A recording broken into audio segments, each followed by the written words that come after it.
tambah ganteng, tambah cantik. Amin. Bapak dan Ibu serta prajamas sekalian, mengingat waktu juga sudah cukup malam, oleh karena itu kita mulai saja acara maulid kita pada malam hari ini. Assalamualaikum warahmatullahi wabarakatuh. Waalaikumsalam warahmatullahi wabarakatuh.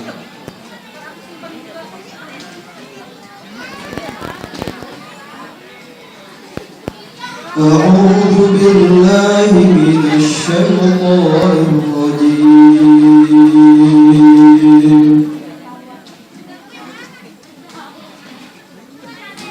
بسم الله الرحمن الرحيم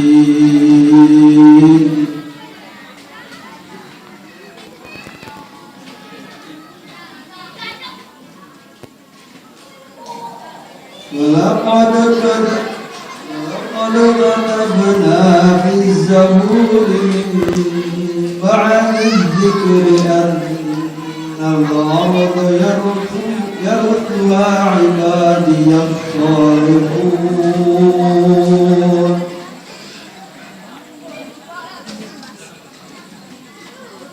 إن في هذا البلاغ من عاملين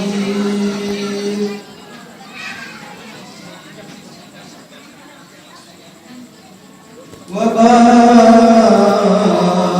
أرسلناك إلا رحمة للعالمين قل إنما يوحى إلي أنما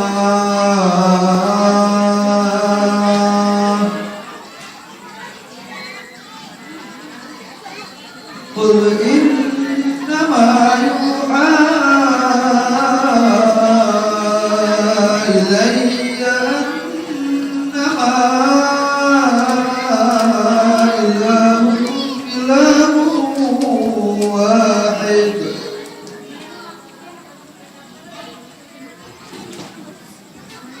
إلهكم إله واحد فهل أنتم مسلمون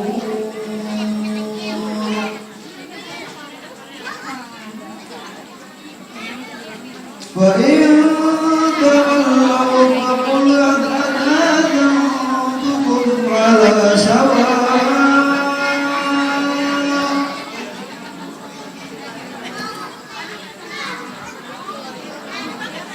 وإن أدري لقريب أم بعيد ما توعدون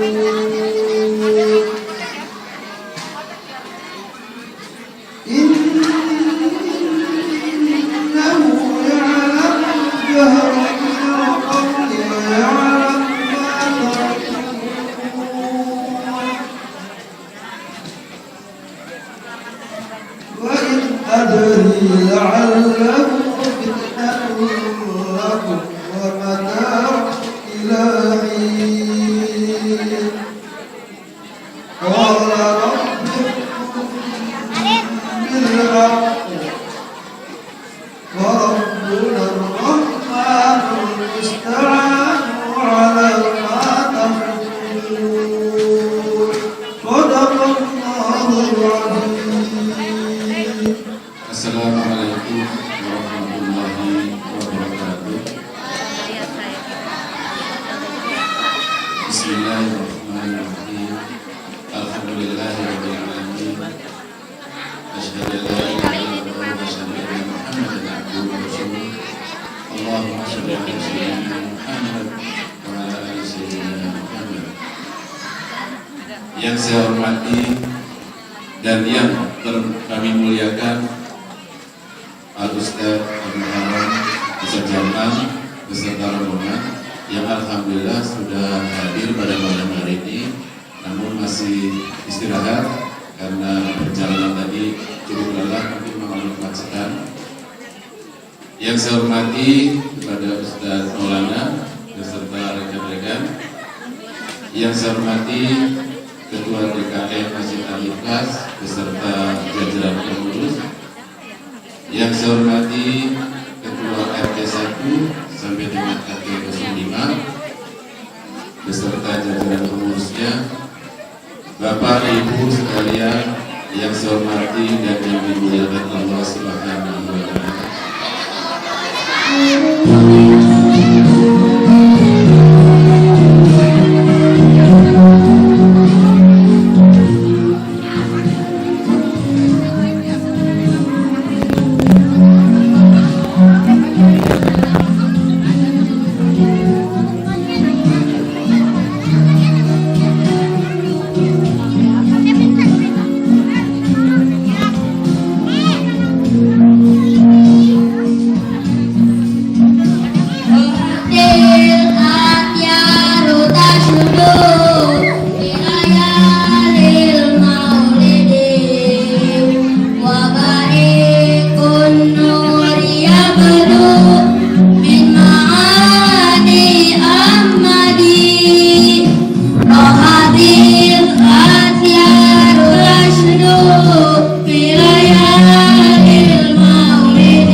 dari kami. Wassalamualaikum warahmatullahi wabarakatuh.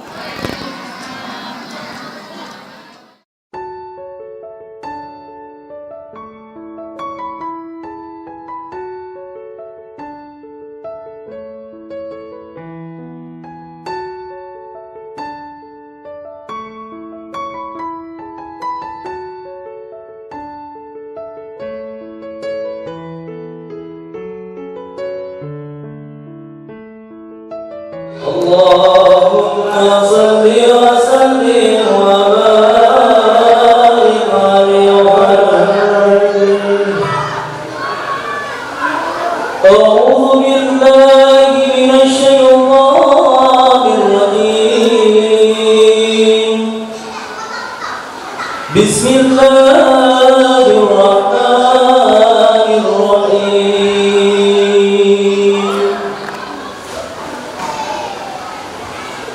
إنا فتحنا لك فتحا مبينا يغفر الله ما تقدم من ذنبك وما تأخر ويتم نعمته عليك ويهديك صراطا مستقيما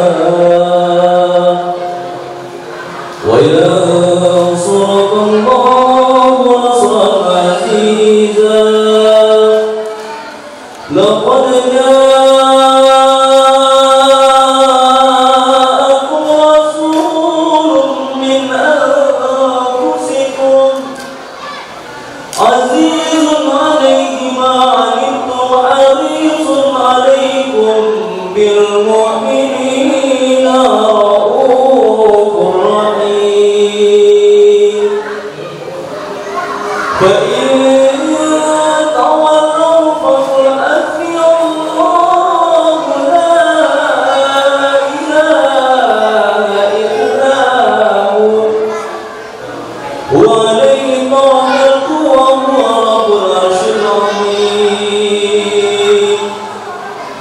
صدق الله العلي العظيم وبلغ رسوله النبي الحبيب الكريم والحمد لله رب العالمين. إن الله وملائكته يصلون على النبي. يا أيها الذين آمنوا صلوا عليه وسلموا تسليما. اللهم صل وسلم وبارك عليه. أعوذ بالله من الشيطان الرجيم. بسم الله الرحمن الرحيم. الحمد لله القوي السلطان الواضح البرهان الموصوف في الوجود كرامه وإحسانه. تعالى مجده وعظم شانه. خلق الخلق بهما وطاع عليها علما وبسط لهم من فائق المنة ما درت به في أبدانه القسمة. فأرسل إليه أشرف خلقه وجزى به الرحمة. تعلقت إرادته الأزلية بخلق هذا العبد المحمود. فانكسرت آثار شرفه في عوالم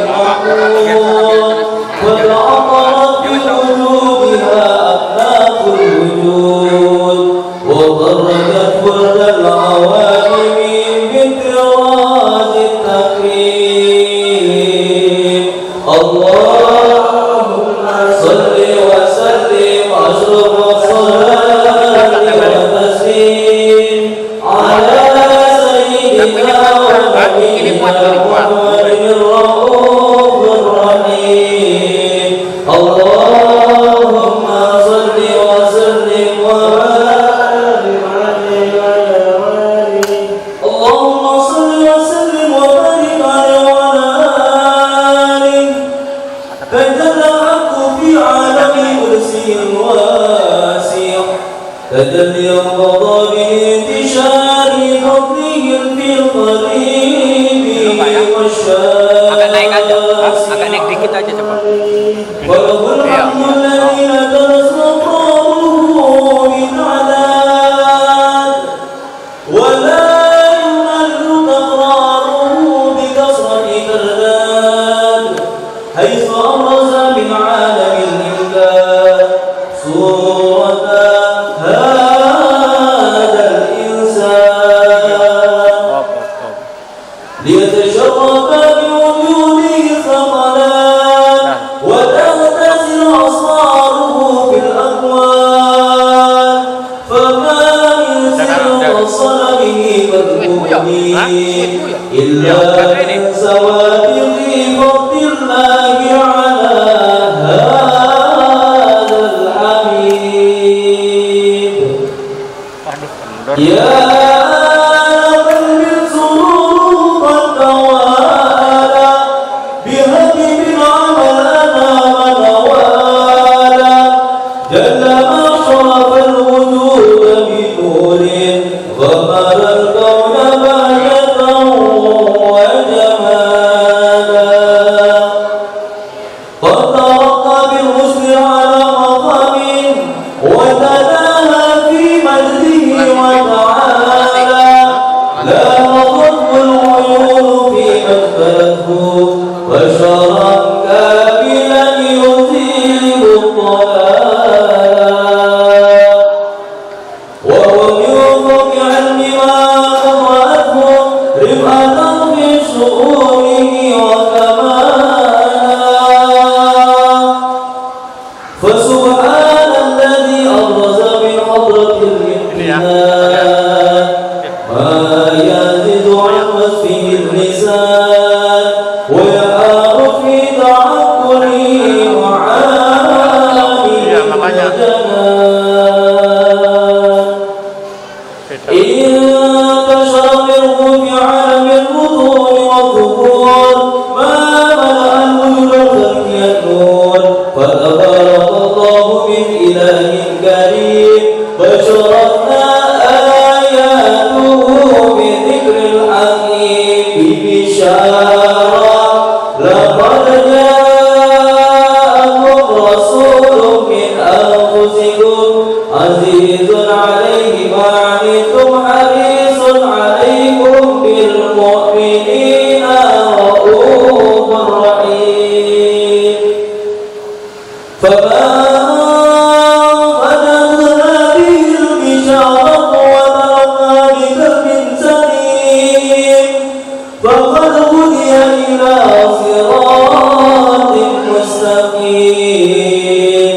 اللهم صل وسلم أشرف الصلاة والتسليم على سيدنا ونبينا محمد الرؤوف الرحيم اللهم صل وسلم وبارك عليه وعلى آله أعوذ بالله من الشيطان الرجيم بسم الله الرحمن الرحيم وإذا تدعى لها الحبيب على السماوات والأرض ومن فيهن التهيب فامتن وجود إليه على أهل وجود تفيد وألسنة الملائكة بتبشير العالمين تعيش سبحان الله الحمد لله ولا إله إلا الله والله أكبر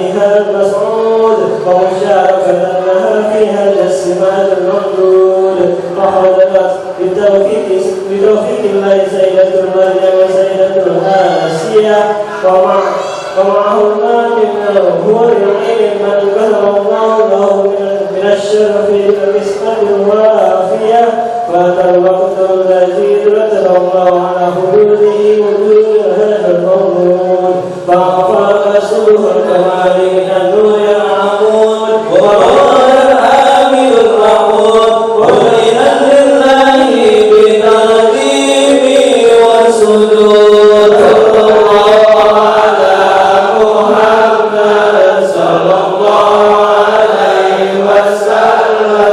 صلى الله على محمد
وسلم وكريم الأرواح منا باللقاء خير الأنام وابلغ المختار عنا من صلاتي وسلامي صلى الله على محمد صلى الله عليه وسلم صلى الله على محمد يا ربي صل وسلم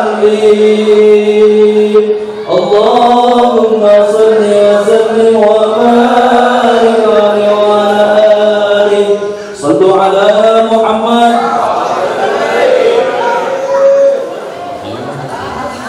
Assalamualaikum warahmatullahi wabarakatuh.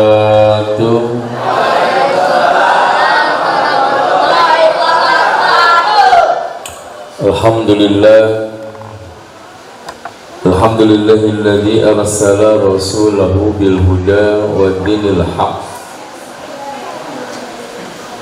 Wassalatu wassalamu ala asrafil anbiya'i wal mursalin wa ala alihi wa sahbihi wa barik wa sallim ajma'in. Asyhadu an la ilaha illallah wa asyhadu anna Muhammadan abduhu wa rasuluh. Allahumma salli ala sayyidina wa habibina wa sayyidina wa maulana Muhammadin الذين هم صفت نفوسهم وطبت قلوبهم وكانوا هم سادة المنصورين.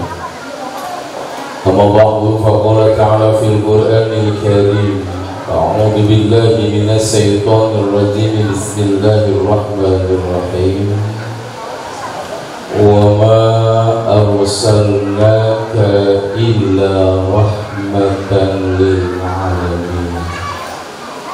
وقال أيضا كنتم خير ما أخرجت للناس تأمرون بالمعروف وتنهون عن المنكر وتؤمنون بالله الآيات. Sadaqallahul azim. Semuanya yang saya hormati para alim ulama, para kiai, para asatidzah, yang insyaallah kehadiran para alim ulama Allah jadikan desa kita desa yang penuh dengan keberkahan. Insyaallah yang hadir di sini Allah jadikan orang-orang yang berindah dalam kehidupan, mampu mencapai kebahagiaan di dunia dan kebahagiaan akhirat. Wabil khusus DKM Masjid yang mudah-mudahan Allah berikan limpahan rezeki yang luar biasa, dan seluruh tatanan manajemen DKM Allah jadikan orang-orang yang dipayungi fi yaumil qiyamah. Bapak-bapak, ibu-ibu, mudah-mudahan hadirnya di sini Allah jadikan setiap langkahnya adalah penggugur dosa, duduknya menuai pahala, dan insya Allah keberkahan ada di dalam rumah tangga. Amin ya rabbal. Alhamdulillah, yang ditunggu-tunggu, yang gak ditunggu datang. Sebenarnya makna hujan dalam kehidupan itu nikmatnya luar biasa. Rasulullah ketika Isra wal Mi'raj ketemu dengan malaikat yang megang buku, tebalnya luar biasa, lebarnya luar biasa. Kang Rasul nanya, Bang, buku buat apaan segede begitu, selebar itu? Malaikat menjawab, ya Rasul, ini buku adalah buku catatan di mana kami diperintahkan oleh Allah mencatat setiap tetes air hujan dari pertama kali hujan sampai hari kiamat itu tidak satu pun tetesannya yang lewat dalam catatan buku ini. Bapak bisa bayangin setiap tetes air hujan dicatat. Ini hari ini aja dia nggak bisa hitung jumlah tetesannya ada berapa. Tapi malaikat nggak lolos mencatatnya dari pertama kali hujan sampai yaumil kiamat. Takjub Rasul, sehebat dan seteliti itu para malaikat mencatat tetesan hujan. Tapi apa kata malaikat kepada Rasulullah, wahai Rasulullah Muhammad, buku yang di dalam ini yang tercatat setiap tetes air hujan dari pertama hujan sampai kiamat ini nggak ada apa-apa nilainya dibanding dengan umatku yang selalu membaca tasbih kepada Allah. Bapak bisa bayangin berapa jumlah air hujan, berapa triliun, itu masih kalah dengan umatmu yang membaca tasbih untuk Allah. Subhanallah walhamdulillah wa la ilaha illallah. Itu dibaca, maka jumlah air hujan sebegitu banyaknya kalah bahkan orang-orang yang membaca tasbih. Insya Allah disediakan perumahan terindah di surganya Allah Subhanahu. Perumahan ini mah kalah dengan perumahan surga. Jadi Bapak kalau masuk perumahan surga bagus, dan di dunianya tinggal di perumahan, di surga juga tinggal di perumahan. Itu hebatnya orang yang membaca tasbih. Jadi jangan bosan ibu mau masak tasbih, mau nyuci tasbih, mau ke pasar tasbih, mau belanja tasbih, melihat laki kawin lagi tasbih. Supaya apa? Supaya insya Allah kita mampu menuai pahala yang melebihi setiap tetes air hujan yang tercatat oleh para malaikat-malaikat. Bicara masalah Maulid Nabi Allah Muhammad SAW bukan berarti kita merayakan hari kelahiran Rasul, tidak. Tidak ada anjuran kita untuk merayakan hari kelahiran Rasul, tidak. Di hukum apapun tidak ada hukumnya untuk merayakan hari kelahiran Rasulullah SAW. Tapi berkumpulnya di sini yang pertama kan masalah cinta kita kepada baginda Nabi Allah Muhammad SAW. Sebab cinta itu beda sama senang. Orang kalau cuma senang doang ada kadar nggak senangnya, tapi orang kalau sudah cinta apapun kendalanya dia bakal maju. Hujan kayak begini bagi orang jatuh cinta hal yang biasa. Sok dulu kan bapak-bapak pernah cinta sama yang jadi istrinya sekarang. Ketika kita ngapel malam minggu, hujan, badai, bahkan ada lumpur, hidup kita lalui. Kenapa? Karena cinta sudah membara. Apapun yang ada di depan mata itu gak bakal jadi sia-sia. Betul tidak? Itu cinta. Kalau cuma seneng doang bisa bubar. Bapak senang di majelis salim, ribut sedikit aja pengurus, gak bakal datang lagi. Tapi kalau sudah cinta majelis taklim, apapun kondisinya insya Allah akan dilalui. Sebab kenapa? Sebab orang yang jatuh cinta insya Allah dia akan membesarkan apa yang dia cintainya. Kalau cuma senang ada bosannya. Jadi acara datang begini, ini kita acara jatuh cinta kepada baginda Nabi Muhammad SAW. Karena satu waktu pernah ada seorang ibu tidak mengakui anaknya. Ibu tersebut ngomong sama anaknya, anta laisa min waladi, sampai itu bukan anak saya. Lah namanya anak kagak diakui sama emaknya, kira-kira sebelah apa kagak? Kan protes, kan emaknya ngeden, kan emaknya ngebrojolin saya, kenapa saya sekarang nggak diakuin? Apa alasan saya tidak diakui oleh emak? Apa kata ibunya? Sebelum sampean bisa mimpi bertemu dengan Rasulullah, sampean bukan anak saya. Tanya anak protes, "Mak, kan saya sama baginda Rasul mah jaraknya jauh, hampir 4000 tahun lebih. Saya kan belum pernah duduk bareng beliau. Saya kan belum pernah dengar beliau suaranya semanis siapa. Saya juga belum pernah melihat tegapnya setegap siapa. Kenapa saya mesti mimpi dengan Rasulullah? Bagaimana bisa?" Apa kata ibunya? "Bisa, asal sampean mau membaca salawat kepada baginda Rasul lillahi ta'ala, insyaallah datang dalam mimpi sampean." Diikutin tuh anjuran orang tuanya. Dia baca selawat, gak berhenti sebulan, 2 bulan, setahun. Subhanallah, satu malam dia diimpikan didatangi oleh Rasulullah Sallallahu Alaihi. Wajahnya tak mampu dipandang karena Nabi anta syamsun anta badrun, tuh yang tadi dibaca ketika mahal dia. Nabi itu wa malahu lalu nggak punya bayangan. Artinya ketika Nabi berdiri di atas terik matahari, kenapa Nabi nggak ada bayangan? Karena terik matahari, sinar matahari kalah dengan wajah dari sinarnya Rasulullah. Makanya nggak ada bayangannya, Pak. Kalau kita mah jangan kata ada matahari, gelap aja kita mah ada bayangannya. Betul. Bahkan hidup kita mah dihantui bayang-bayang. Jujur, ibu nih yang bayangannya panjang. Ada orang bikin rumah, kita yang ngebayangin tinggal di dalamnya. Kita bayang-bayang dulu. Ada orang beli Alfa, kita yang ngebayangin harga bannya. Betul ya? Ada orang hajatan, kita yang ngebayangin amplopnya. Ada orang lakinya ganteng, bininya jelek, kita yang ngebayangin ada di sisinya. Betul tidak? Tuh Masya Allah. Wa malahu ilalu, Nabi gak punya bayangan. Kenapa? Karena sinar matahari kalah dengan sinar wajah Rasulullah. Dahsyat. Mimpi ketemu Rasul dilaporin sama temannya. "Mak, mimpi mak, subhanallah, indahnya luar biasa. Berarti sekarang saya jadi anak mak." Apa kata orang Rasul? "Anta laysa min waladi." Sampean bukan anak saya. Kan udah mimpi ketemu Rasulullah. Iya, tapi kalau sampean mau jadi anak saya, sampean dikunjungi oleh Rasulullah. Caranya gimana? Kan Rasul udah nggak ada. Banyakin selawat. Ibadah selawat juga lillahi ta'ala, selawatnya Masya Allah, sehingga dalam satu waktu tiba-tiba ketika dia lagi alai mahaluknya pegang pundaknya oleh Rasulullah, maka rindu dan cintanya, tangisannya tak pernah berhenti.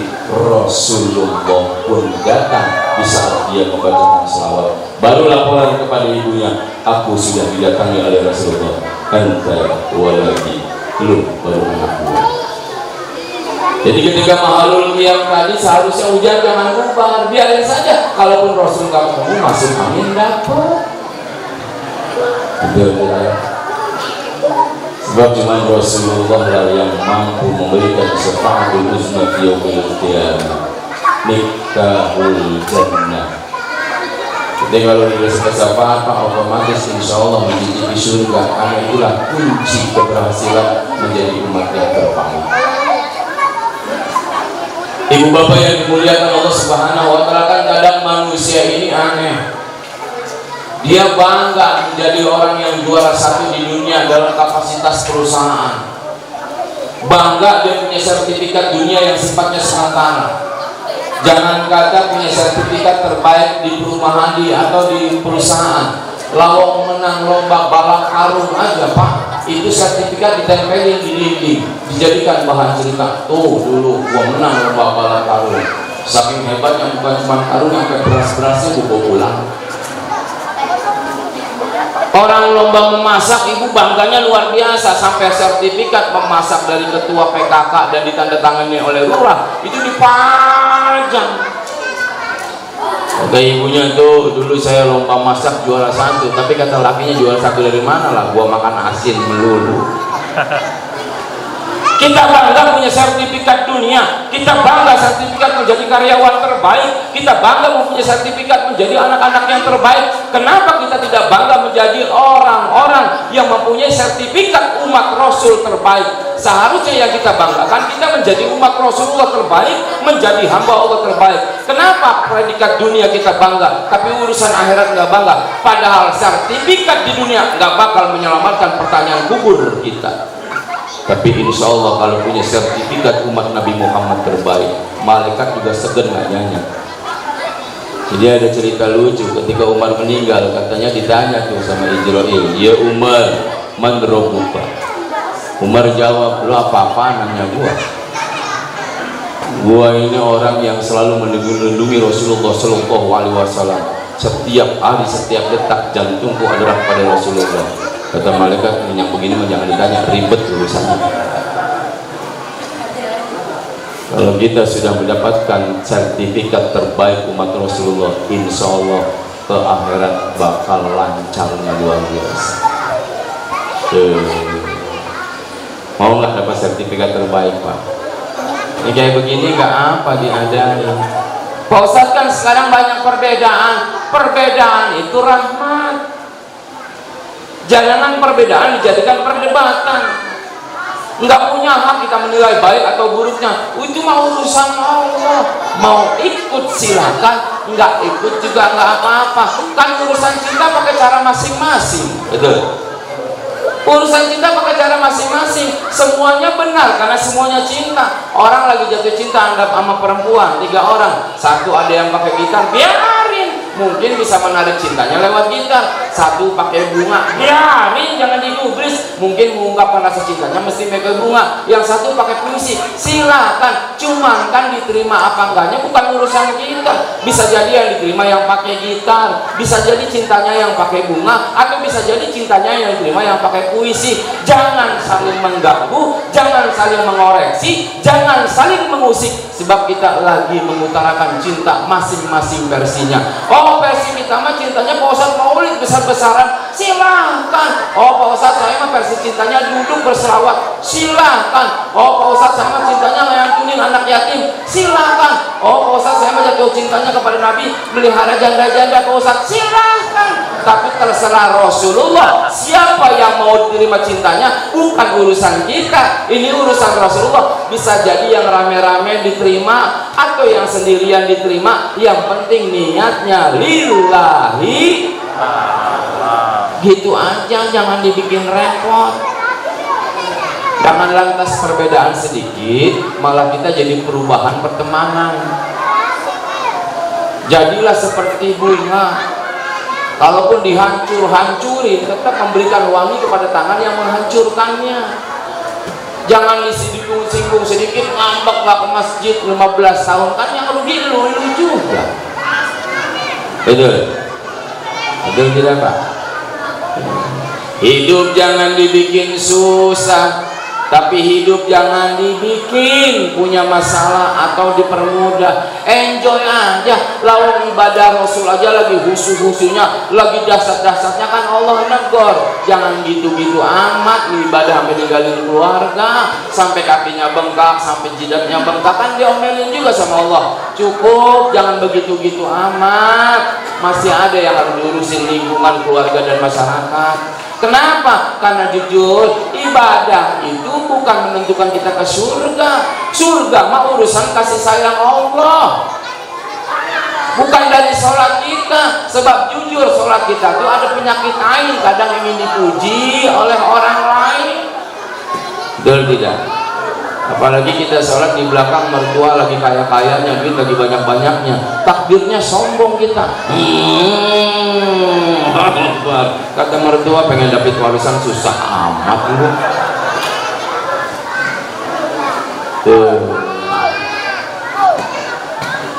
Kita meridho fituatin, makanya Allah sembunyikan ridhonya dari kapasitas ibadah hambanya.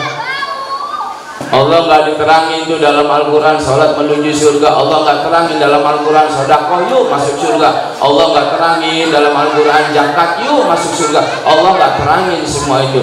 Tapi Allah mengatakan orang-orang yang masuk ke dalam surgaku adalah orang-orang yang mendapatkan kasih sayang dan keberkahan serta hidayah dari itu.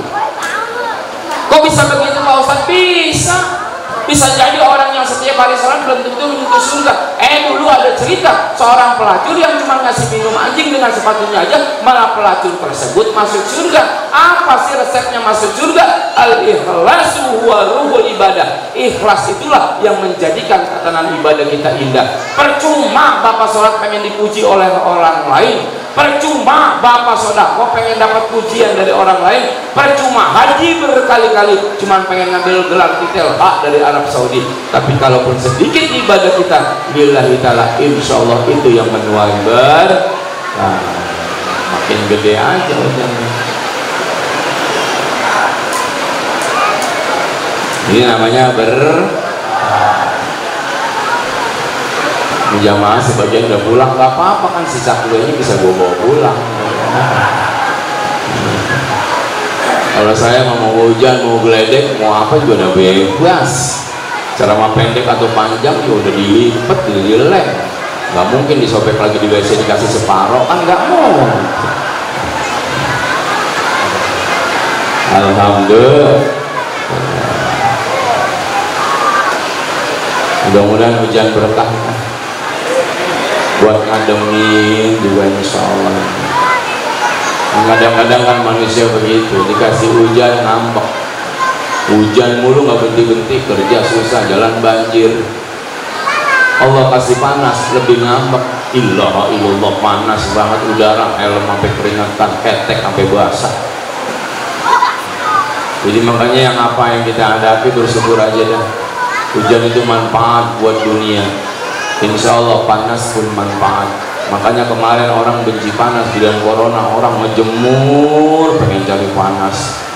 Bidan hujan deg-degan. Betul nggak Pak? Makanya waktu zaman corona kemarin orang jam 8 pada telanjang dada lari tiap hari. La ilaha illallah.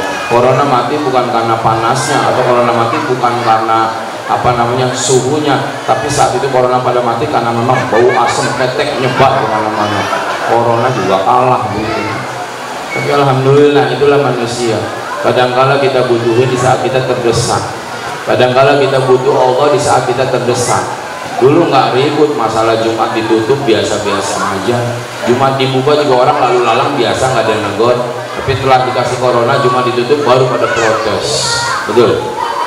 Dulu biasa-biasa aja, tapi setelah dikasih ujian oleh Allah, baru kita berpikir ternyata ujian itulah sesuatu yang terindah dari Allah Subhanahu wa Ta'ala. Ibu bapak yang dimuliakan Allah Subhanahu wa Ta'ala, maka sebagai umat yang terbaik, umatnya Rasulullah yang terbaik, kan kita mesti ikut Rasulullah. Walaupun seluruh kegiatan Rasulullah nggak bisa kita ketahui, minimal sunnah-sunnah kecilnya Rasulullah kita pahami. Kita nggak bisa sama dengan Rasulullah. Rasulullah mah cuman satu dari seluruh makhluk yang ada. Dari mulai dia lahir sampai beliau wafat itu keindahannya dahsyat. Ketika lahirnya Rasulullah, Siti Aminah itu nggak ngerasain sakit Pak. Lahirnya Rasulullah, dari lahirnya Siti Aminah sedikit pun nggak ngerasain sakit. Padahal keluar manusia. Kalau ibu-ibu sini kan bikinnya diem, lahirnya teriak sekencang-kencangnya.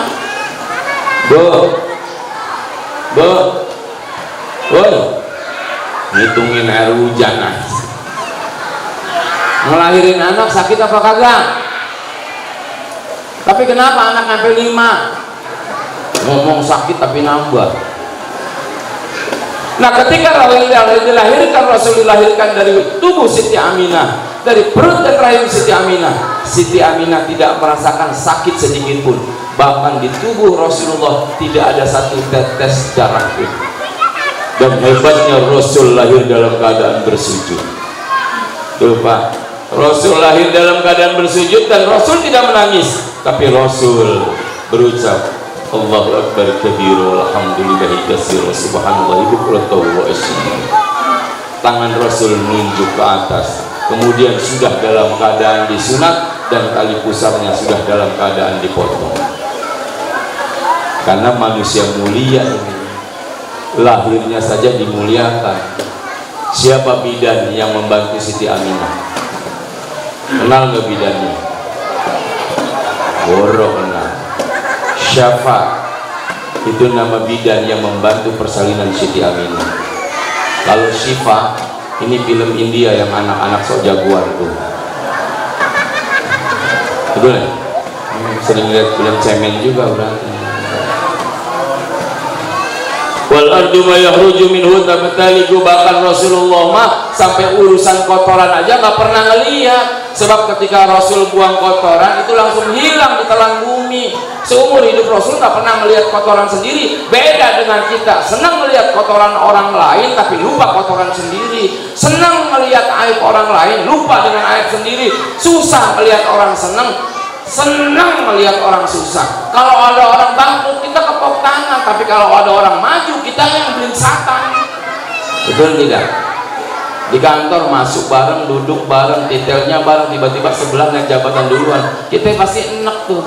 Setan yang model begini, kerjaan gua lebih dahsyat, gua pagi jam 4 pulang jam 4, kenapa dia yang naik jabatan?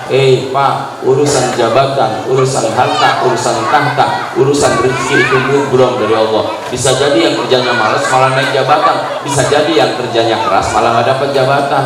Betul tidak? Yang penting sesuai pesanan. Betul tidak? Sebab jabatan sekarang itu murni dari pesan. Kalau lu jadi, gue jadi marbot ya. Ini Masya Allah. Itu takdir mubromnya Allah, lebih bebas, nggak jadi masalah. Yang penting satu, kita jangan aktif membuka aib orang lain. Kan yang paling bikin aneh dalam kehidupan, kita mah nih berbuat jahat hari ini, tapi begonya kita mikirin masa depan. Lagi berbuat jahat kita mikir ntar ke depan anak-anak gua gimana. Itu orang bodoh namanya. Yang lebih bodoh lagi nangis di masa depan karena memikirkan masa lalunya yang penuh dengan kerusakan. Kan nggak bermanfaat. Yang bagus seperti apa? Pikirkan masa depan, rubah hari ini, sebab esok nanti adalah harapan, hari ini adalah catatan, yang kemarin adalah kenangan. Kalau kemarin kenangan kita buruk, kita rubah hari ini supaya apa? Minimal sesuatu yang tidak terlihat, masa depan kita juga bisa ngeraba. Makanya jangan bangga dari ibadah kita, sosok nentuin masa depan. Wih, orang mah kayak gua nih sholat mulu, gua mau makin bakal jadi orang yang masuk surga. Berarti lu udah ngeraba masa depan. Urusan surga bukan urusan masa depan, urusan surga urusan Allah yang ngasih. Jadi jangan bangga dengan ibadah, karena masih banyak yang bangga dengan ibadah. Contohnya ibu-ibu mau pergi ngaji, wah madong, kalau gua mengaji tiap hari, ya Allah, jangan kayak tetangga sebelah kerjanya ngomongin orang melulu. Najis gua sama dia, lah dia lagi ngomongin orang juga. Amin gitu ya Bu. Ya Masya Allah. Jangan bangga dengan ibadah, Pak. Kadang-kala yang paling bahaya dalam diri kita, zakaratul hasanatil madiyah. Kita bangga dengan perbuatan baik kita di masa lalu, padahal belum tentu perbuatan baik kita itu diterima oleh Allah. Dan bisa jadi dosa kita yang kecil kemarin masih rapi catatannya. Jadi sholat natural Pak, jangan dibikin susah, tapi jangan cari masalah. Ini sholat mau nyari usul sampai usolli Allah nggak usul nih, usolli nggak usul nih, usolli lah imam udah atayat akhir lu masih usolli aja, susah amat ibadah, gak dapat lu husunya. Selama kuping kita masih ngedengar nggak bakal dapat husunya. Apalagi ibu-ibu sholat di rumah baru Allahu Akbar, di luar ngomong, Bu panci 3 bulan lagi, astagfirullah. Mana nih pintu belakang? Ibu ya. Kenapa? Yuk kita ibadah kepada Allah dengan ibadah yang kondisional. Dan jangan dibikin susah hidup. Keluar dapat duit 20.000 yang penting halal. Kerjaan kita biasa aja, yang penting kita nikmat dalam kehidupan. Karena belum tentu orang yang banyak hartanya nikmat. Bisa jadi yang nikmat kita kayak begini Pak, cukup aja dia ngepas, bayar rumah setiap bulan ada, bayar motor ada, bakal dikejar-kejar orang Ambon, selesai. Betul nggak? Karena memang ujian itu sebuah jembatan jadi kemuliaan. Hidup itu kayak orang naik tangga loh Pak, dari bawah ke atas. Tapi jangan meremehkan, kadang nyampe gua mah belum tentu. Kesulitannya tuh di tengah-tengah tuh udah mulai rasa capek, pengen buru-buru nyampe, tergesa-gesa, akhirnya mau udah nyampe sampai depan Pak atas pingsan. Pelan aja, mahlan aja, santai aja. Setangga, 2 tangga, 3 tangga, sampai ke atas napas nggak terengah-engah, baru dia nikmat. Wah luar biasa di bukit ini, indahnya dipandang mata. Tapi kalau orang pengen buru-buru nyampe ke atas, dapat mah enggak, mati mah iya. Santai Pak, kayak naik tangga. hidup begini. Nah, Rasulullah Shallallahu Alaihi Wasallam adalah tipikal contoh yang luar biasa terindah dalam kehidupan. Bahkan kehidupan rumah tangga Rasulullah ini patut ditiru. Sebab permasalahan yang ada di dunia ini gak jauh-jauh dari permasalahan rumah tangga. Betul tidak? Pak, kadang-kala permasalahan di dalam rumah tangga inilah yang membuat permasalahan di luar menjadi banyak dan tambah masalah. Bapak kalau mau berangkat kerja, sebelum berangkat kerja berantem dulu, enak gak di jalan? Enak. Kita bawa motor habis berantem sama bini, ini orang ngalangin gua aja, ini tampangnya kayak bini gua tabrak juga sekalian. Betul ya Bu ya? Iya. Nah si bininya juga di rumah pas pengen masak ikan kakap, ini modelnya kepala ikan kakap kayak laki gua gocok aja sekalian. Makanya Rasulullah Shallallahu Alaihi Wasallam dibenahi itu urusan rumah tangga. Rasul mah saking hebatnya Rasulullah. Padahal Rasul kalau pengen minta kaya, gunung Uhud jadi emas, lautan jadi mutiara, dikasih sama Allah. Dikasih sama Allah, nggak perlu dari Allah lah. Karena pemimpin-pemimpin Quraisy saat itu saking takutnya ada Rasulullah untuk merubah kehidupannya, merubah zaman dan strukturnya. Itu pemimpin-pemimpin Quraisy nawarin, Muhammad lu mau apa? Gua sediain semuanya, tapi hentikan ajaran agama lu. Rasul nggak mau, sebab kehidupan bahagia bukan dari harta. Ditata rapi tuh Rasul datang, Aisyah lagi bengong, ditanya Aisyah masak apa hari ini? Kata Aisyah, nggak kan papa nggak ngasih duit, jadi Aisyah nggak masak. Apa kata Rasulullah? Ya sudah, kalau gitu kita puasa sama-sama. Coba ibu, lagi pulang kerja, mau udah masak, ada sih ikan peda yang seminggu kemarin itu di rumah. Kata lakinya, ya Allah ya Robbi, kalau seandainya gua kawin sama lu cuma nilai uang mukanya 1000, gua buang lu. Permasalahan rumah tangga. Sebab kenapa? Biasanya dari permasalahan pribadi itulah yang menyebabkan orang berubah atau tidaknya. Makanya ada ajaran tuh, ibda bin nafsi, dimulai dari diri sendiri. Man arafa nafsa, arafa rabbah. Siapa yang tahu dirinya, otomatis dia kenal Allah.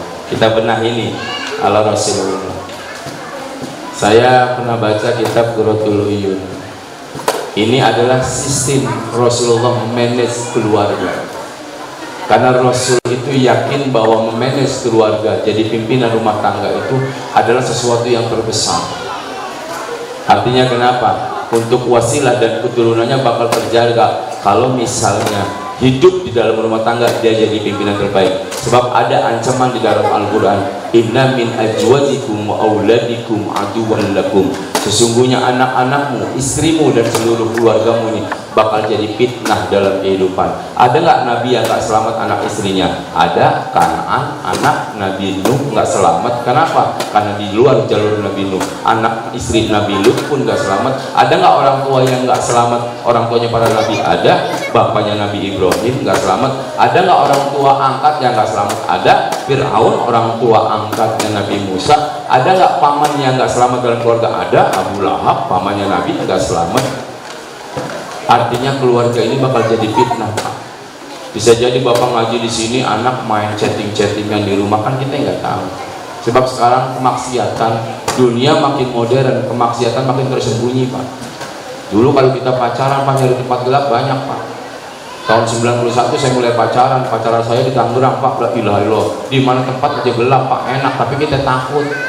Sebab kata orang tua begini, lu kalau berdua di tengah-tengah lu bakal setan Pak. Itu yang saya takutin, bukan takut masalah maksiat, saya takut setannya Pak, jujur Pak. Dulu kita pacaran nggak pakai dunia maya Pak, la ilaha illallah, janjian ketemu aja di pinggir empang, demennya luar biasa, udah kayak orang di pinggir Ancol Pak. Dulu saya kalau pacaran ke rumahnya, itu rumah pacar saya dulu tahun 90-an, itu yang saya hadapin bukan pacarnya Pak, tapi bapaknya. Mana kumisnya segede lintah, batuknya aja ngebas, dia nanya, lu kerja apa Tong? Belum lulus SMA, ngapain lu pacaran? Demen kan tuh. Kayak nemenin bapaknya, ngelihat pacar kita bawain teh aja, la ilaha illallah, senyum doang di balik kamar, deg-degan kita. Akhirnya duduk berdua, orang tuanya pamit sebentar ke dapur, kita cuma injek-injekan jempol doang Pak. La ilaha illallah. Pernah satu waktu bapaknya saya bertiga, pas saya injek jempol Pak, injek jempol, diinjek, pacar saya kasar amat, nggak tuh jempol mertua saya pasti. Emang sesuatu yang kekurangan itu enak loh Pak, serius Pak. Makan kalau kebanyakan nggak enak, tapi kalau kurang itu mantap. Zaman dulu nggak ada segala macam, TV juga baru TVRI doang, dunia maya kagak ada, tapi hidup terasa nikmat, bahkan lagu itu jadi kenangan sepanjang hayat. Nah, Rasul menata manajemen keluarganya, menata dengan lewat Al-Quran. Man akhadha bi yadi zawjatihi kataballahu isrina sana wa kharaja minhu isrina dzunub. Kalau pengen bahagia rumah tangga kita, ikut ala Rasulullah, cinta kepada Rasulullah, meniru tipikal Rasulullah berkeluarga. Apa kata Rasulullah? Orang kalau sudah menikah tuh insya Allah berbagai macam pahala akan didapatkan. Salah satunya, man akhadha bi yadi zawjatihi kataballahu isrina sana wa kharaja minhu isrina dzunub. Siapa orang suami istri kalau cuma pegangan tangannya lillahi ta'ala, maka pegangan tangan ada nilai ibadah dan pahalanya. Sistem Rasulullah, dibuang 20 dosanya, ditambahi 20 pahala dalam kehidupan. Cuma pegang tangan doang. Fix ini fix. Lu bawa mixan. Memang kadang-kala bukan jangan cuma teori doang, jangan cuma teori ibadah, ini mesti praktek. Bagaimana cara memegang tangan suami megang tangan yang dapat pahala dari Allah Subhanahu wa Ta'ala. Kenapa mati? Hidup. Oh, tukang sonnya ngintip. Oh gitu. Oh. Abang mulut lu yang apes kali itu. Ada apa, Kakanda? Jadi di dalam ajaran Islam sistem Rasulullah, suami istri bakal menjadi sakinah mawaddah warahmah manakala semua pergerakannya di jalur Al-Quran dan ikut amanat Rasulullah. Betul. Diterangin itu dalam kitab Qiratul Uyun. Ternyata orang kalau sudah rumah tangga, ibadah itu nggak perlu dicari jauh-jauh. Ibu udah nggak harus ngaji lah kemana-mana. Cukup layani suami, ada titik surga di dalamnya. Bayangin, man akhadha bi yadi zawjatihi, dipegang tangannya amalah titik pahalanya 20. Dibuang dosanya 20. Cuman kan mesti ada cara pegangnya. Oh, contohnya saya istrinya. Oke. Pakai jilbab berarti dicoba. Nggak apa-apa, saya mah di sini. Ini kan contoh. Sebab segala sesuatu mesti pakai praktek. Jangan kebangetan lebay, kampret. Lah kan kalau istri saya kalau pakai kerudung begitu, Ustaz. Bagaimana? Bibirnya segala maju ke atas. Itu tujuannya buat apa? Tanya apa ibu-ibu loh? Oh. Ibu ya? Iya tuh. Jadi ngebenerin atas pakai mulut. Iya nih. Pantesan bini lu doer banget. Nah gitu. Iya. Ini cara yang terbaik. Oke. Ibu, biasakan manggil itu seperti Rasulullah memanggil istrinya. Aisyah dipanggil ya Humairah. Sebab bapak-bapak yang namanya seorang istri itu hajar perasaan dan hatinya. Kalau hati dan perasaannya sudah kena sama kita, maka bentuk apapun kita bakal dicintai. Makanya manggil istri itu harus panggil yang panggilan baik. Saya yakin bapak sekarang manggil udah manggil, sini loh. Yang itu dipanggil belang, sini loh. Bini juga ngambek kan begitu. Rasul sampai akhir hayatnya tetap memanggil Aisyah ya Humairah, wahai cinta gua yang wajahnya kemerah-merahan. Perempuan kalau dipanggil begitu senangnya luar biasa. Makanya besok bapak panggil, wahai istriku yang wajahnya hitam kebiru-biruan ya. Nah, emang habis jatuh dari kamar mandi. Itu biji lembu. Iya. Tapi istri saya kemarin saya panggil ya Humairah, saya ditabok. Alasannya? Humairah mana lu? Oh gitu, jadi cemburu. Berarti memang bini lu kagak paham. Kan saya artiin itu sayang. Kalau Humairah itu Rasulullah aja manggil jadi Aisyah. Humairah. Humairah yang kemerah-merahan. Terus? Ya kan saya panggil dong, ya Humairah dicari ke satu kampung. Siapa yang namanya Humairah? Oh. Karena emang kebiasaan selingkuh kali lo. Iya, itu sampai ketahuan. Mau gitu. Cara manggilnya apa? Panggilan indah misalnya dari sana. Oke. Iya kan? Saya lagi masak nih. Lagi masak. Lu masak ular kobra begitu nah. Masak. Lagi ibu tanya loh, Bu, kalau masak ikan nyari nggak, Bu? Tuh. Nyari-nyarinya nggak sampai ke atas. Lu masak ular Honda gitu. Ada orang tuh panggilan saya. Kenapa? Megang tangan tuh 20 nilainya. Lagi masak, pegang tangannya gimana sih? Belum. Kira udah. Ya, pegang. Belum, itu ngapain lagi? Misalnya nih Pak, kalau mau dapat nilai 20 dari belakang, Assalamualaikum. Lewat aja Bang. Dia pikir gua pengemis kali. Kalau kan ketok-ketok dulu dong. Oh iya. Ketok rumah dong. Ingat ya, istri harus tetap kelihatan cantik. Oke. Ini kadang-kala habis masak bawa bawang, bawa ikan asin, ngadepin laki juga ngomong, ini bini apa pasar kan gitu. Tok tok tok, assalamualaikum. Kan ada bel, pencet bel kan? Ilah, ribet banget nih contoh gini. Kan rumahnya. Cleaning. Kok baru sih kan bunyinya teng tong gitu. Kan lu yang ganti kemarin. Oh iya lupa. Teng tong. Aduh, siapa ya? Astagfirullah. Kok lu ngeliat setan apa lagi? Enggak. Alhamdulillah, di mana-mana kalau suami datang, alhamdulillah. Benar. Istighfar. Istighfarnya, ya Allah, seorang suami yang saya cintai ternyata ada di belakang, tapi seorang istri tidak tahu. Oh gitu. Seharusnya bau-baunya kalau tanggal muda udah tahu dong. Oh gitu. Lah bini sekarang mah, Ustaz. Kalau tanggal tua nih, laki sampai tidur sampai nongol, woi, kagak gitu. Ini aja kalau tanggal muda. Tanggal muda. Dari RT 11 sampai mari aja udah kecium, bau duit nih. Tuh, ibu-ibu tuh. Ibu-ibu sini kan pintar nyari duit. Oh gitu. Duit di dompet dicari, di lemari dicari. Mau turunan tuyul. Yang tahu kencang merasa. Iya. Lagi layanin suami. Senyum ini adalah pemurni jiwa. Itu bukan senyum, namanya PA. Ini kan senyum yang paling indah. Senyum tabasyam ini ibadah. Makanya lah perempuan yang senyum sama suaminya, Allah pandang perempuan tersebut dengan pandangan rahmat. Amarah itu pembakar hati, pembakar jiwa, pembakar diri. Makanya kata Nabi, letak dokwalakal jannah, jangan pernah marah dan untukmu surga. Hadapi hari dengan senyuman. Bawa laki bawa duit, nggak bawa duit, senyum terindah. Makanya belajar senyum di kaca. Misalnya nih, Assalamualaikum. Saya panggil dengan panggilan. Ya. Kalaupun cuma namanya doang, manggilnya mesti mesra. Lagi ngapain nyet? Yang enak dong. Kan nama lu Nyeti. Oh iya lupa saya. Kan gua panggil Nyet, memang nama lu Nyeti. Nggak apa-apa dah, biarin. Masak apaan Nyet? Masak apaan ah? Oh ini masak UGB. Apa tuh UGB? Udang goreng biawak.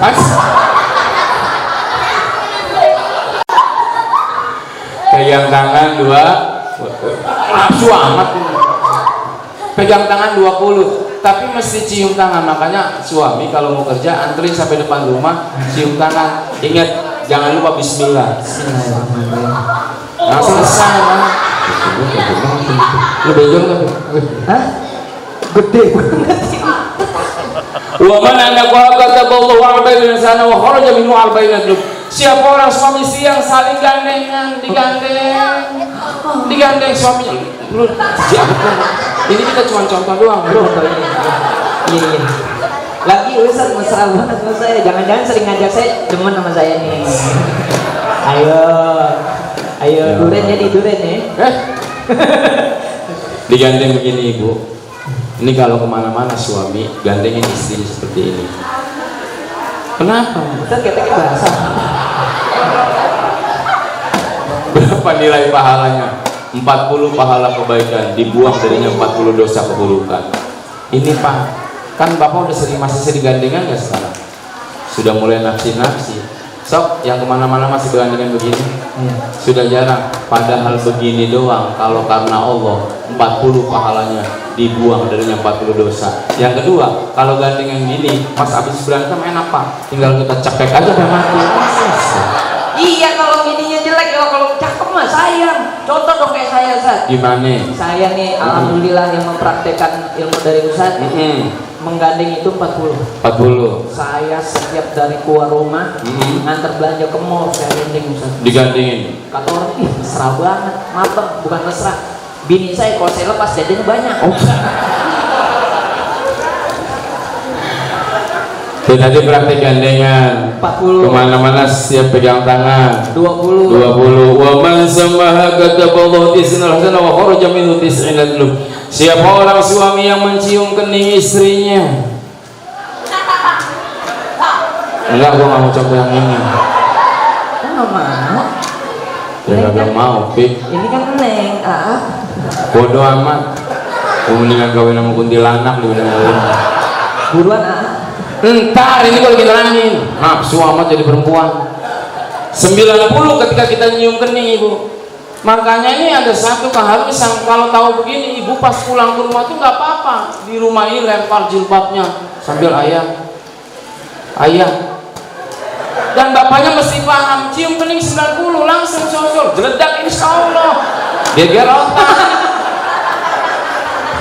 Pentokinnya ke mulut dong, wanita yang bok. Kali aja helmnya belum dilepas. Ternyata ketika kemana-mana kita kayak Rasulullah, kemana-mana pegangan tangan, Aisyah selalu digandengin, mau kemana-mana dengan Bismillah cium kening, sakinah mawaddah warahmah ala rumah tangga Rasulullah. Kalau di dalam rumah tangga sudah baik perangainya, bagus jiwanya, maka anak-anak nggak belajar egois dari orang tuanya. Kenapa sekarang anak-anak banyak yang bandel? Sebab orang tuanya yang mencontohkan dan mempraktekannya. Ibu bapak jangan pernah sekali-kali bertengkar depan anak, karena anak belajar jadi orang yang emosional dan egois. Nih contohnya kan dulu bapak lu tuh. Kenapa? Bapak lu dulu ngidam orang gila, makanya begini jadinya. Nggak gila. Apa itu? Sedeng. Oh jadi kita sebagai orang tua itu nggak boleh yang namanya mencontohkan yang tidak baik. Mencontohkan nggak baik. Bahkan ada satu ajaran ketika kita lagi dung, istri lagi dung. Orang tua dulu tuh kalau mau ngadepin anak orang yang bukan orang yang lagi hamil, iya, dia dari mana-mana cuci kaki. Kemudian dibacain di perutnya tuh mau surat apa aja yang dia hafal. Karena pertama kali bayi diciptakan oleh Allah, yang pertama kali diciptakan adalah pendengaran. Makanya ketika ibu berantem pakai bahasa kasar ketika anak lagi dalam kandungan, otomatis anak sudah diajarkan bahasa kasar. Tapi ketika anak diajarkan baca Yasin, baca Quran, otomatis anak ketika lahir umur sekian dia hafal apa yang dulu pernah dibaca oleh orang tuanya. Oh. Ini pendidikan ala Rasulullah. Ya? Pas lagi bunting tuh Ustaz. Lagi bunting. Emang mau nanya nih. Iya. Kalau orang bunting yang gede apa nih Ustaz? Ini pelajaran fikih apa nih? Fikih nih. Kalau orang bunting yang gede ya celananya, Pi. Oh iya. Kolornya ya. Kalau orang bunting pusarnya di mana? di pusar mah tetap di sini, oke. Salah. Di mana? Di sini lah. Kok di situ alasannya? Emang perutnya gede, pusar maju. Orang yang nggak pernah pakai celana siapa ya? Orang yang nggak pakai celana. Yang nggak pernah pakai celana. Bayi. Salah, bayi ada pakai celana. Ayo. Orang yang baru lahir. Salah, orang yang lahiran. Kok? Coba orang lahiran pakai lepis, anaknya jadi setting. Ini kita jadi tebak-tebakan. Iya juga ya orang kalau lahir pakai celana. Jadi ini terakhir ibu bapak yang dimuliakan Allah Subhanahu Wa Taala. Tadi yang saya bilang hidup jangan pernah dibikin susah, tapi jangan mempermudah. Hidup jangan pernah dibikin sulit, tapi juga jangan dipersempit. Relax saja. Ibadah jangan terlalu terburu-buru dan tergesa-gesa, tapi juga jangan memperlambat waktu ibadah. Relax saja. Nyari duit pun jangan terburu-buru dan tergesa-gesa pengen jadi orang kaya. Terima kasih aja atas apa yang Allah berikan. Relax saja. Sebab kenapa? Sebab orang-orang yang masuk ke dalam surga yang insya Allah ada relax ketika menghambakan diri kepada Allah. Relax dalam arti sholat jangan cari pahala, zakat jangan cari pahala, haji jangan cari pahala, tapi penghambaan diri dan cinta kita kepada Allah. Kalau sholat kita sudah cinta, kalau haji kita sudah cinta, kalau kehidupan kita sudah penuh dengan cinta, insya Allah setiap hari ada keberkahan yang indah hadir dalam manajemen kehidupan kita ataupun keluarga. Oke? Siap ya Fik ya? Siap Ustaz. Ada pesan-pesan terakhir sebelum dikubur? Ya Allah. Tapi benar Ustaz, ini saya ngambil kesimpulan. Pertama, kita sebagai manusia harus belajar ikhlas. Belajar ikhlas. Karena ikhlas juga sudah diajarkan oleh baginda Rasulullah SAW. Kedua, contoh belajar ikhlas itu dari tukang parkir Pak. Tukang parkir. Nah, tukang parkir punya motor, punya mobil banyak. Betul. Ketika diambil motornya dia ikhlas, kagak marah. Oh. Mobil diambil sama yang punya, kagak marah. Nah, emang bukan motor dia. Karena dia merasa tidak memiliki, hanya menjaga titipan. Jadi kalau istri kita diambil sama Allah, dia kawin lagi. Auzubillah. Maksudnya jangan marah. Jangan marah. kalaupun nanti kawin lagi. Kawin siapanya? Kalaupun nanti Kalaupun kawin lagi. Kalau suami kita diambil oleh Allah, Kasihan amat Ustaz, saya dong duluan dong. Bini saya kawin lagi. kalau anak kita diambil oleh Allah, Ikhlas. ikhlas. Karena Allah itu lebih sayang. Kalau corona 2 tahun kemarin didatengin oleh Allah kepada dunia, Ikhlas. ikhlas. Karena itu Tapi banyak saya orang. nggak ikhlas sih. Emang kenapa? Gara-gara corona 2 tahun gua nggak belangsak tuh. Oh, Ustaz mah nggak belajar dari istri saya sih. Istrinya gitu. 2 tahun Ustaz. 2 tahun. Corona. Istri saya pinter jualan. Pinter dagang. Oh, alhamdulillah. Oh, memang bakat dari orang Bukan tuanya. bakat lah. Minggu pertama TV dijual. TV dijual. Minggu kedua lemari dijual. Sampai rumah di sertifikat masih di Pegadaian.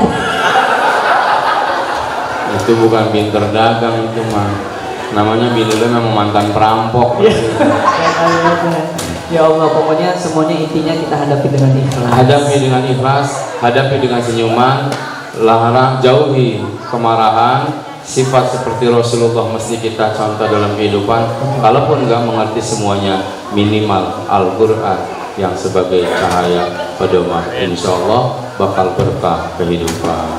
Nah, itu aja. Mohon maaf. Billahi taufiq wal hidayah. Assalamualaikum warahmatullahi wabarakatuh. Waalaikumsalam. Bismillahirrahmanirrahim. Alhamdulillahirabbil alamin arrahmanir rahim maliki yaumiddin.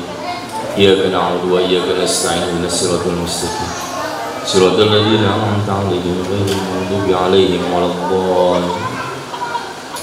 Allahumma shalli 'ala sayyidina Muhammad wa 'ala ali sayyidina Muhammad wa barik wa sallim. Wa radiyallahu ta'ala an kulli sahabati Rasulillah ajma'in. Hamdan yu'afihi ni'amahu wa yakfi majida ya Rabbana lakal hamdu kama yanbaghi li jalali wajhika wa 'azimi sultanik. Allahumma ighfir lil mu'minina wal mu'minat wal muslimina wal muslimat al ahya'i minhum wal amwat innahu 'ala kulli syai'in qadir. Allahumma ighfir lana wa li walidayna warhamhuma kama rabbawna shighara. Allahumma na'udzu bika minal jubni wal bukhli wa na'udzu bika min adzabil akhirah wa na'udzu bika min adzabil kubri wa na'udzu bika min adzabid dunya innahu 'ala kulli syai'in qadir. Allahumma nas'aluka al-'afwa wal 'afiyata wal 'afafata fid dini wad dunya wal akhirah. Allahumma nas'aluka 'ilman nafi'an wa 'amalan salihan khairan katsiran wa salan ba'idam bi rahmatika ya arhamar rahimin. Rabbana zalamna anfusana wa illam taghfir lana wa tarhamna lanakunanna minal khasirin. Rabbana atina fid dunya hasanah wa fil akhirati hasanah wa qina 'adzabannar wa qina 'adzabannar. Subhana rabbika rabbil 'izzati amma yasifun wa salamun 'alal mursalin walhamdulillahi rabbil alamin.